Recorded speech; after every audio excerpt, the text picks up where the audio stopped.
How to restrict group chat on Messenger.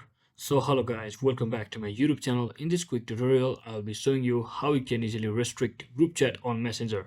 So first thing, simply head over to your Messenger application and just tap on your group chat, any of the group chat, and once you're inside here, just tap on your group chat title. So in this case, I have a title of person name, so it really doesn't matter. Just click on the title of your group chat. Once you are here, just scroll all the way down until you see the members section.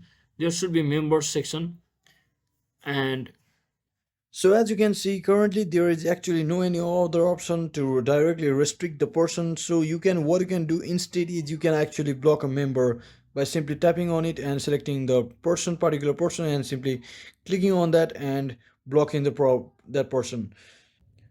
So Messenger might bring the restrict option on latter, but you might actually get it from by using the desktop version. If you still don't get it, you can use this block a member option instead. So it basically blocks that person completely, and they won't be able to message you or contact anything like that. So hope this video was helpful guys. If it was, don't forget to like and subscribe to channel. See you on the next one.